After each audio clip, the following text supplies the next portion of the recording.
The morning Nathaniel Harrington rode back into Callow Creek, nobody recognized him. That was not entirely surprising. He had been gone 11 years. He had left as a young man with a split lip, an empty saddlebag, and words said to his father that could not be unsaid. He returned with a wool coat that cost more than most men in this county earned in 3 months, a horse that turned heads at every post he'd tied it to, and a quietness about him that had not been there before.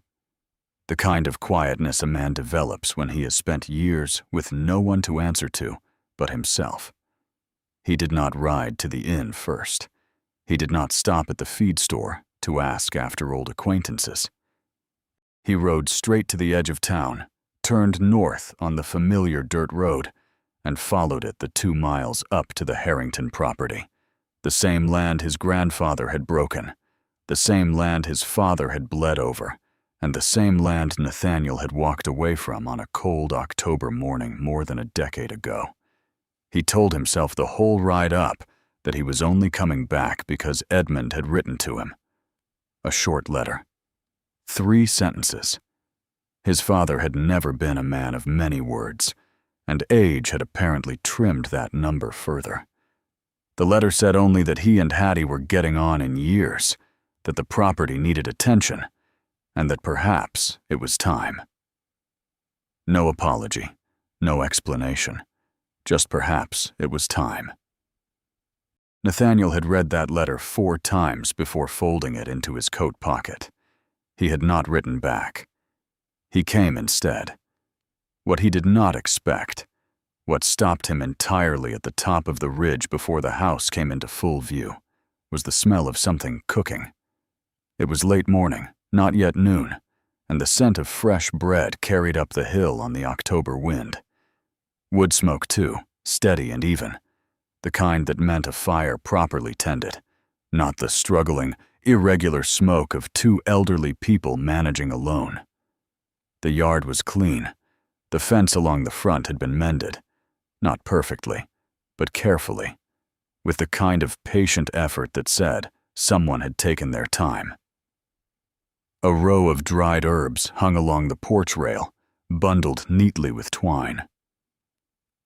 Nathaniel sat on his horse for a long moment and looked at all of it. His parents had not been managing alone. He tied his horse at the post and walked to the front door. Before he could knock, it opened. The woman who stood in the doorway was not his mother. She was younger, perhaps late 20s, maybe 30, with dark hair pulled back and a plain work dress dusted faintly with flour at the hem. She was holding a dish towel in both hands and looking at him with an expression that was neither welcoming nor unfriendly, just steady, the look of someone who had learned not to react to surprises before she understood them. "You must be Nathaniel," she said. It was not a question. "I am," he said. "And you are?" "Violet Westbrook." She stepped back from the door. "Your mother is in the back room. Your father is in the yard. I'll let them know you're here." She disappeared inside before he could ask a single thing about who she was or what she was doing in his parents' home. Edmund Harrington had aged in the way that hard-working men age, slowly at first, then all at once. He was thinner than Nathaniel remembered, and he moved with the deliberate care of a man whose joints had started charging interest on decades of labor. But his eyes were the same, sharp, observant, not unkind, but not soft either. They stood in the yard and looked at each other for a moment that stretched longer than was comfortable. "You came," Edmund said. "I came," Nathaniel said. That was, for the time being, enough. His mother wept quietly when she saw him. Hattie Harrington had always been a woman who felt things deeply and expressed them without apology. She held his face in both hands, the way she had when he was small, and looked at him for a long time without speaking. Then she said, "You're too thin," which made no sense given that he was visibly not. But Nathaniel understood that what she meant was something else entirely, something she did not have words for. They sat together in the main room and talked carefully around the years. Nobody mentioned the falling out directly. Nobody mentioned the letter. They talked about the weather, about the property, about a neighbor's barn that had come down in a storm the previous spring. Violet moved through the house quietly during all of this, refilling the water pitcher, checking something on the stove, slipping in and out of rooms without interrupting. She never inserted herself into the conversation. But Nathaniel noticed that his mother's eyes followed her with a warmth that was not casual, that his father, when Violet set a cup of coffee near his hand without being asked, said, "Thank you, Violet," in a tone he reserved for very few people. Nathaniel watched all of this and said nothing, but the question had already formed itself in his mind, sitting there quietly like a stone in still water. Who is this woman, and why is she here? He got part of the answer that evening, from his mother. Violet Westbrook had arrived in Callow Creek roughly 2 years prior. Her husband, a man named Thomas Westbrook, had taken ill the previous winter, a slow, consuming sickness that had drained their savings completely before it took him. She had buried him in the spring, with almost nothing left to her name, and had stayed on in town because she had nowhere else to go and no money to get there. She had come to the Harrington property the first time, Hattie explained, because she had heard that Edmund's back had gone bad and the woodpile was running low. She had offered to help. Edmund had refused twice. On the third offer, he had accepted, and Violet had simply never entirely stopped coming. "We tried to pay her," Hattie said quietly. "She wouldn't take more than a meal." Nathaniel looked at his mother. "Why not?" Hattie was quiet for a moment. "I asked her that once," she said. "She told me that your father reminded her of her own father. That was all she said." Nathaniel sat with that for a while. It was a simple enough explanation, and yet something about it did not feel complete. Not because he doubted his mother, but because there was something in the way Violet moved through this house, not like a neighbor doing a kindness, but like someone who understood the weight of it, like someone who had a reason that went deeper than resemblance. He just did not know what that reason was yet.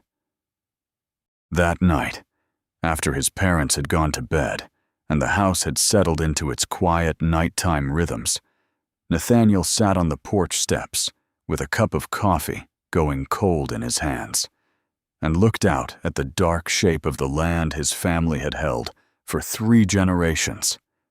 He had spent 11 years telling himself he did not miss this place. He had been wrong about that. He could see that now, sitting here in the dark with the familiar smell of dry grass and wood smoke around him. He had not missed it the way a man misses comfort.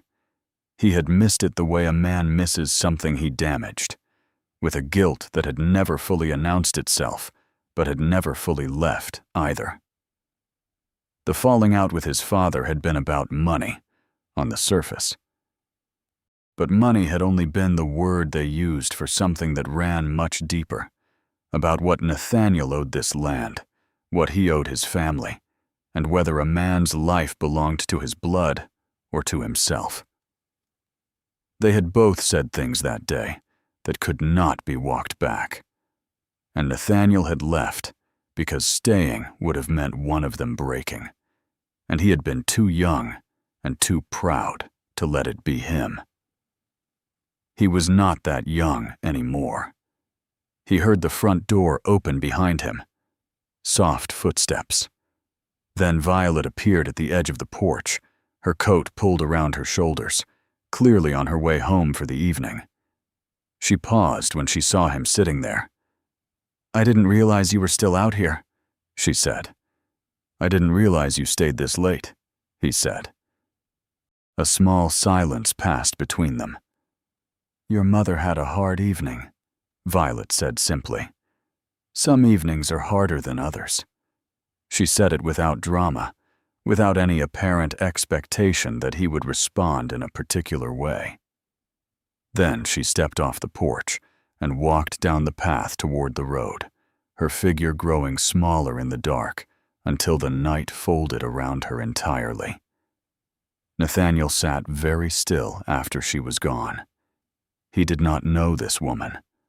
He did not know what she wanted, or what she had given up to be here, or what quiet agreement she had made with herself to keep coming back to a house that was not hers and care for people who were not her family.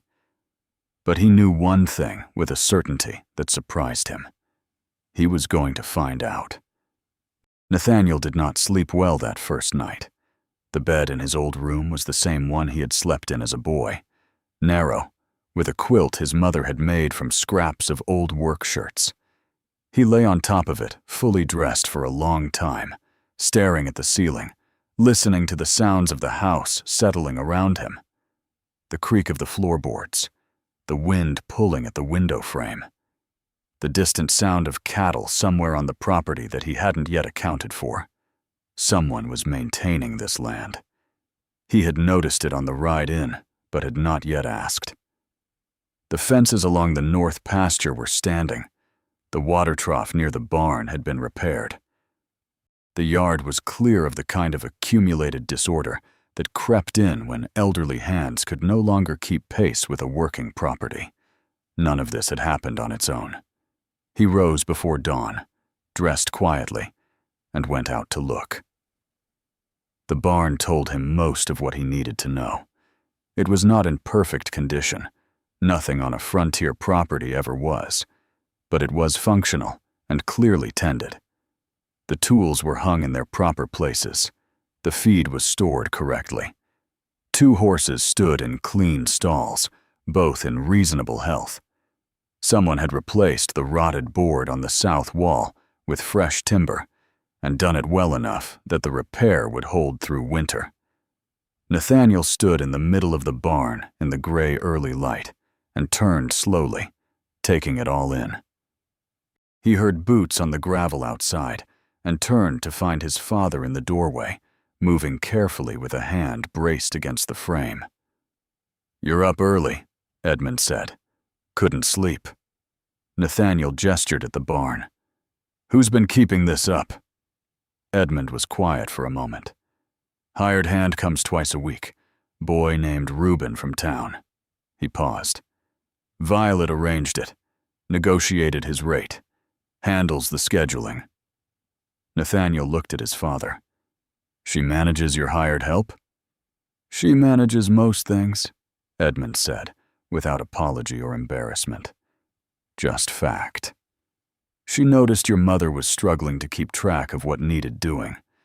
So she made a list. Then she found the people to do it. And you allowed that." Edmund's jaw tightened slightly.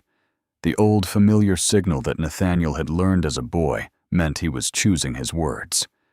"I didn't allow it or disallow it," he said. "She simply did what needed doing. A man would have to be a fool to turn that away." It was, Nathaniel realized, possibly the most his father had ever said about accepting help from anyone. Violet arrived at the property mid-morning, as she apparently did most days. She came on foot, which meant she walked the 1.5 miles from wherever she lived in town, and she came carrying a basket with both hands, provisions of some kind, though she moved quickly enough that Nathaniel could not see what was inside before she had already gone through the front door with the ease of someone entering their own home. He was splitting wood near the side of the house and watched her come up the path without making it obvious that he was watching. She had a purposeful walk, not hurried, but direct. The walk of someone who knew exactly where they were going and had decided not to waste time getting there. He set down the axe and followed her inside. She was already at the stove when he came through the door, unpacking her basket onto the kitchen table, a paper bundle of dried beans, 2 small jars, something wrapped in cloth that turned out to be fresh cornbread, already baked. You walked, he said. She glanced up. I usually do. That's a long walk. It's 1.5 miles, she said, with a tone that indicated she did not consider this worth discussing. Nathaniel leaned against the doorframe. How long have you been making that walk? She paused in her unpacking for just a moment, brief enough that he might have missed it if he hadn't been watching carefully. Most days for the past 1.5 years, she said. And before that? A few times a week for the 6 months before that. She folded the empty basket flat and set it aside. Your mother's hand started giving her trouble about 2 years ago. She couldn't manage the stove reliably. Your father wouldn't admit how serious it was, so I stopped waiting for him to. It was said without accusation, without any apparent desire to make him feel the weight of his absence. It was just the account of what had happened, delivered plainly, which somehow made it land heavier than accusation would have. Hattie was having a good morning. Nathaniel could see the difference now that he knew to look for it. There were clearly days when his mother moved easily and spoke brightly, and days when the pain in her hands and the fog that sometimes came over her made everything slower and harder. Today, she sat in her chair by the window with a cup of tea and watched the yard with clear eyes. And when Nathaniel sat beside her, she reached over and patted his hand twice without looking at him, the way she used to when he was small, and had come to sit beside her without knowing quite why. She's a good woman, Hattie said after a while. Nathaniel did not have to ask who she meant. She seems capable, he said. That's not what I said. He looked at his mother. She was still watching the yard. She sat with me through 3 bad nights last winter, Hattie said quietly. Your father didn't know how bad they were. I didn't tell him. But Violet knew, because Violet pays attention. She paused. She never made me feel like a burden. That's rarer than people think. Nathaniel was quiet for a moment. What does she get out of it? His mother turned and looked at him then, a long, patient look that reminded him he was still, in some essential way, his mother's son. Not everything a person does is about what they get out of it, Nathaniel. He did not argue, but he also did not entirely let the question go. He found out about the debt 3 days later, and not from Violet. It came from Reuben, the young hired hand, a talkative boy of about 19, who had clearly not been told that some things were private. He mentioned it in passing while they were mending a stretch of fence together, the way young people sometimes let things slip when they are trying to seem knowledgeable. Apparently, some time ago, Edmund Harrington had fallen behind on a supply account with the general store in town. Not dramatically. It was not the kind of debt that ruined men, but enough that it had become a quiet source of tension, the kind of thing that got talked about in a small town where everyone knew everyone's business. Violet had, without telling Edmund, made arrangements with the store owner to settle the account gradually from her own small earnings, doing mending and laundry work for families in town. Edmund had found out eventually. He had been angry, in the way that proud men are angry when their dignity has been protected without their permission. He had gone to repay her directly. She had refused. Told him it wasn't a loan, Reuben said cheerfully, driving a fence post with the enthusiasm of someone who did not understand the full weight of what he was describing. Said she'd done it because she wanted to, and he could either be grateful or not. But she wasn't taking money for it either way. Nathaniel drove the next fence post in silence. Edmund Harrington, a man who had never in Nathaniel's memory accepted anything without an accounting, had apparently let a young widow settle his debt and refused his repayment without it breaking something between them. That alone told Nathaniel something significant about how much had shifted in this house while he had been away. But there was still a question sitting at the center of all of it that he could not answer. Why had she done any of this? The explanation about Edmund reminding her of her father was real. He believed that. But it did not account for 2 years of daily walks. It did not account for 3 nights sitting with Hattie through pain she had kept from her own husband. It did not account for settling a debt out of laundry money and refusing repayment. There was something else, something Violet Westbrook had not said. He asked her directly on the 4th evening. They were both on the porch, Violet waiting for the last of the daylight before making the walk back to town. Nathaniel leaning against the rail with his coffee. His parents were inside. The property was quiet around them, in the particular way that open land gets quiet in the last half hour before dark. "I'd like to ask you something," he said, "and I'd like an honest answer." She looked at him steadily. "All right. Why did you come here the first time? Not the reason you give people, the real reason." A long pause followed, the kind of pause where a person is deciding not whether to answer, but how much of the answer to give. "Your father did remind me of my father," she said at last. "That part is true." She looked out at the yard. "My father died the winter before my husband did. He was alone when he went. He had people nearby who could have helped him and didn't, because they were busy, or because they told themselves someone else would do it." She stopped. "I didn't want to watch that happen to another family if I could do something about it." Nathaniel was quiet. "And then I came here," she continued, more slowly. "And your mother made me tea and talked to me for 2 hours like I was a person and not a problem to be managed. And I realized I wasn't only helping them." She paused. "I was helping myself." She said it simply, without drama, without any apparent need for him to respond to it in a particular way. The sun dropped below the ridgeline. The yard went to shadow. Nathaniel looked at this woman standing on his parents' porch, this woman who had walked 1.5 miles most days for 2 years, who had settled debts in silence, who had sat through bad nights without being asked, and felt something shift in his chest that he did not yet have a name for. "Thank you," he said, "for what you've done for them." Violet nodded once, a small, genuine nod.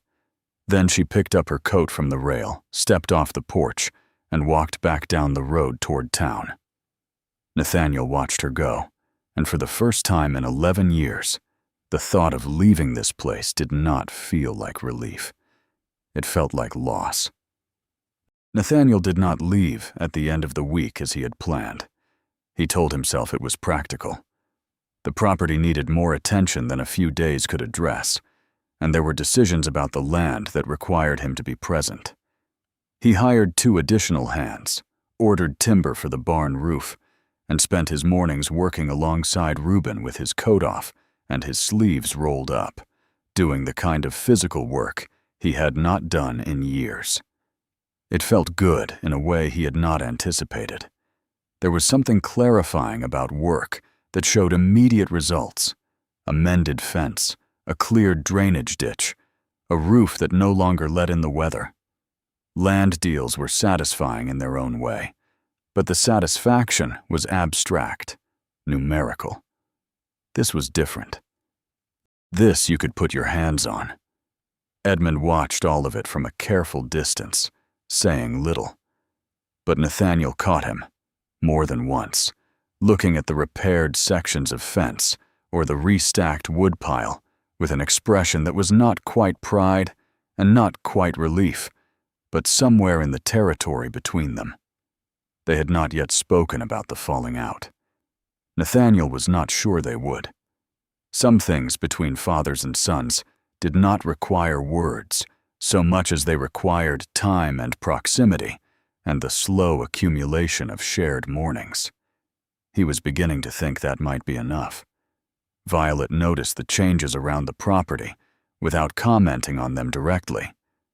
That was something Nathaniel had come to understand about her. She observed carefully, and spoke selectively. She did not fill silence with words the way some people did. She let things be what they were and waited to see what they became. What she did do one morning about 2 weeks into his stay was arrive with a second basket. She set it on the kitchen table beside her usual one, and when Nathaniel looked at it, she said, without looking up, "Your mother mentioned you used to like dried apple cake. I had apples." He looked at the basket, then at her. "You made that for me," he said.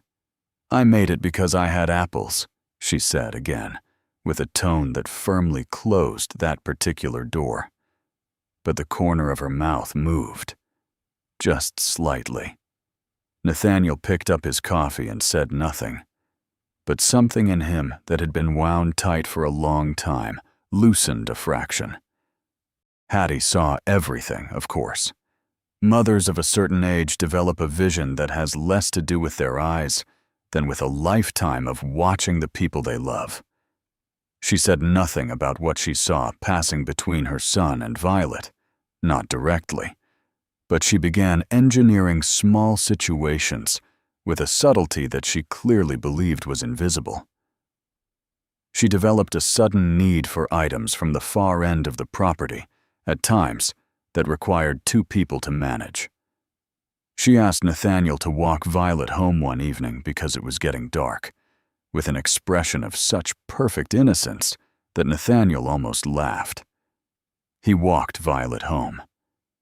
It was the first time they had been entirely alone together away from the property, and the absence of the house around them changed something about the quality of the silence between them. It was less guarded, more open. They walked without speaking for a stretch, and then Violet said, "Your mother is not nearly as subtle as she believes she is." "No," Nathaniel agreed. "She never has been." Violet smiled at that, a full smile this time, unhidden and genuine, and it was the first time Nathaniel had seen it without something reserved behind it. It changed her face in a way that was difficult to look away from. "Can I ask you something?" he said. "You ask me things fairly often," she said. "You answer them fairly rarely." She laughed, a short, surprised sound, like she hadn't entirely expected to. "Ask," she said. "Do you have any intention of leaving Callow Creek?" The question sat between them in the evening air. Violet was quiet long enough that he wondered if he had misjudged the moment. But when she spoke, her voice was steady. "I didn't, for a long time," she said. "I stayed because your parents needed someone, and because this town had become something like home, even though I hadn't planned it that way." She paused. "Now, I'm not sure what I'm staying for, but I don't want to leave."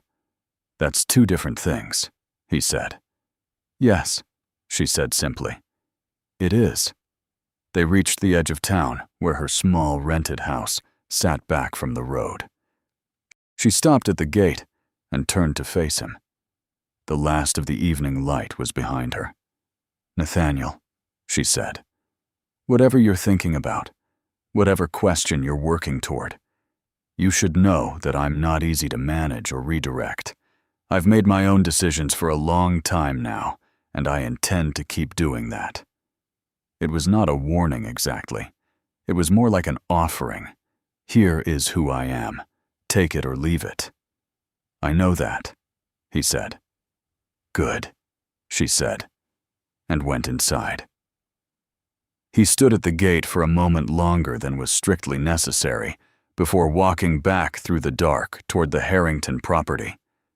The conversation with his father happened on a Tuesday morning, the way significant things often happen, without announcement, in the middle of something ordinary. They were checking the water level in the North Trough, and Edmund said without preamble, "I shouldn't have said what I said, that morning." Nathaniel kept his eyes on the water. "Which part?" "The part about you being too selfish to be worth the land." A pause. "That wasn't true. I said it because I was afraid you were going to go and I wanted you to feel guilty enough to stay." Another pause, It didn't work, and it wasn't right, and I've thought about it longer than I care to admit." Nathaniel was quiet for a long moment. "I shouldn't have said what I said either," he said finally, "about you being too proud to deserve loyalty." Edmund nodded slowly. He didn't elaborate, and neither did Nathaniel. They stood together at the water trough on a cool Tuesday morning and let 11 years of accumulated silence drain away quietly, the way water finds its own level if you give it enough time. When they walked back toward the house, Edmund put his hand briefly on Nathaniel's shoulder, just for a moment, just a single firm pressure, and then let it go. It was enough. It was more than enough. Nathaniel had intended to speak to Violet before anything else. He had thought about how to do it, had turned the words over carefully the way he did with any significant negotiation, had tried to anticipate what she would say and what he would say in return. He had, in other words, approached the whole matter with the logical precision that had served him well in business and was almost entirely useless in this particular situation. What actually happened was that she arrived one morning to find the woodpile completely restacked and reorganized, and the path from the road to the front door newly graveled so she would not have to pick her way through mud on rainy days. And she stood looking at it for a long moment. Then she turned and found him watching from the porch. "You did this," she said. "The path was a problem," he said. "You walk it every day." She looked at the gravel path, then back at him. "Nathaniel," she said, with the same directness she brought to everything. "Say what you mean." He came down off the porch steps and stood in front of her in the morning light, and he said what he meant. He said that he had come back to Callow Creek thinking he was closing something, and instead he had found something he had not known he was missing. He said that he had watched her move through his parents' lives with a steadiness and a generosity that had dismantled every assumption he had carried home with him. He said that he was not a simple man, and he knew she was not a simple woman, and he was not pretending this was simple. But he did not want to leave without saying it plainly. "I'd like to stay," he said, "if there's a reason to." Violet looked at him for a long, unhurried moment. "There might be," she said, "but I'll need more than gravel."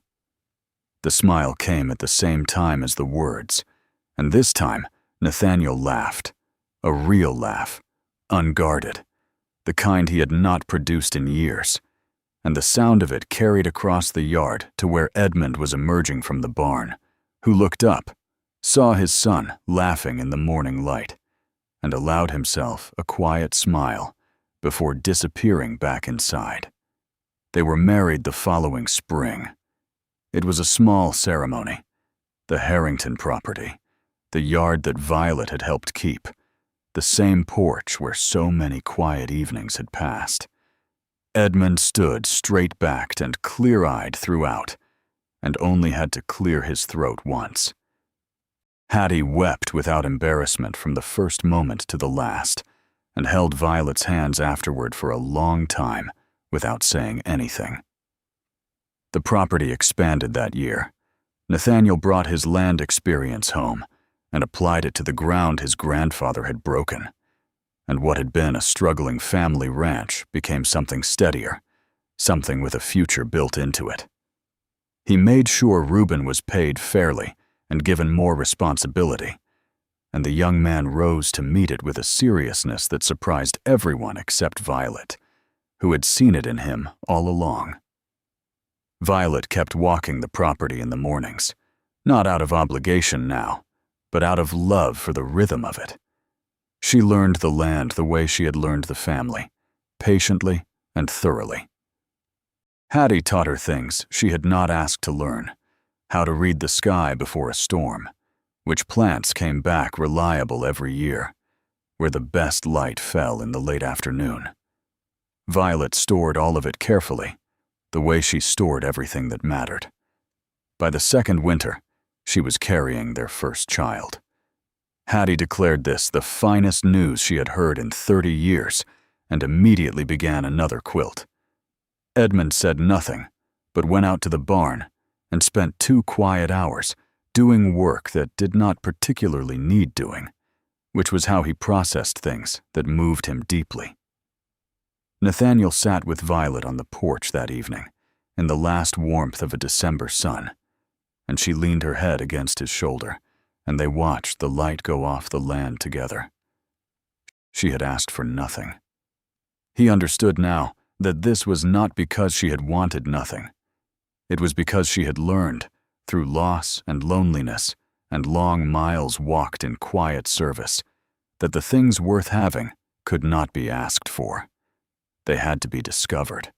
They had to be earned, slowly, through showing up, day after day, basket in hand, mile after mile, until the life you had built without intending to became too full and too real to walk away from.